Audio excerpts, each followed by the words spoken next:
ठाकरे बंधू आयोगाला कोर्टात खेचणार. मतदार याद्यातील घोळावरून ठाकरे आक्रमक.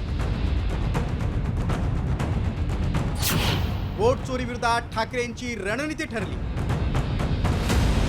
आदित्य ठाकरेंनी वरळी मतदारसंघातील बोगस मतदारांचा पर्दाफाश केला, तर मनसेनेही बोगस मतदार शोधण्याची मोहीम हाती घेतली.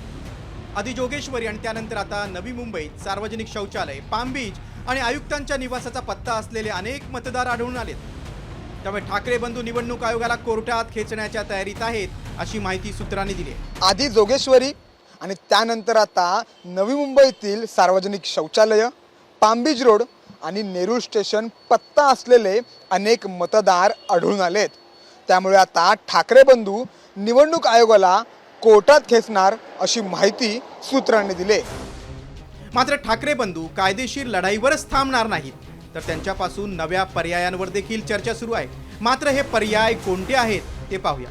मतदार याद्यांमधल्या घोळावर आयोगाकडून समाधानकारक उत्तर देण्यात आलं नाही. त्यामुळे ठाकरे बंधू येत्या 2 दिवसात आयोगाविरोधात कोर्टात याचिका दाखल करण्याची शक्यता आहे. यावेळी मतदार याद्यांमधील घोळ पुराव्यांसह कोर्टात सादर करण्यात येणार आहे. त्यामुळे दोन्ही पक्षाचे नेते कायदे तज्ज्ञांशी सल्ला मसलत करत असल्याची माहिती समोर आली. एवढंच नाही तर स्थानिक स्वराज्य संस्थांच्या निवडणुकांवर बहिष्काराच्या विचारात आहे. मात्र निवडणुकीतील बहिष्काराच्या मुद्द्यावर काँग्रेसचा विरोध आहे.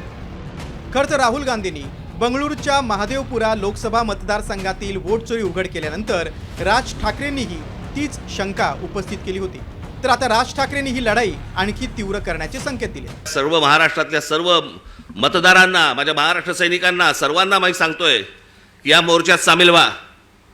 महाराष्ट्रामध्ये काय प्रकारचा राग आहे हा या मोर्चामधून तुम्ही दाखवा. तो व्यक्त करण्यासाठी म्हणून तुम्हाला तिकडे यावं लागेल, सर्वांना यावं लागेल. आज नोकरी होती, बॉसने नाही सांगितलं, बॉसला मारा. एका बाजूला कायदेशीर लढाई, तर दुसऱ्या बाजूला ठाकरे बंधू आयोगाविरोधात सत्याच्या मोर्चातून रस्त्यावरची लढाई आणखी धारदार बनवत आहेत. मात्र आता आयोगाविरोधात थेट कोर्टात जाण्याची ठाकरे बंधूंनी तयारी केल्यामुळे आता वोट चोरी विरोधात कायदेशीर लढाई सुरू होण्याची शक्यता आहे. सूरज मसूरकसह ब्युरो रिपोर्ट, साम टीव्ही न्यूज, मुंबई. आता isakal.com आहे देशातील नंबर 1 ची मराठी न्यूज वेबसाईट. प्रत्येक अपडेटसाठी isakal.com ला नक्की भेट द्या.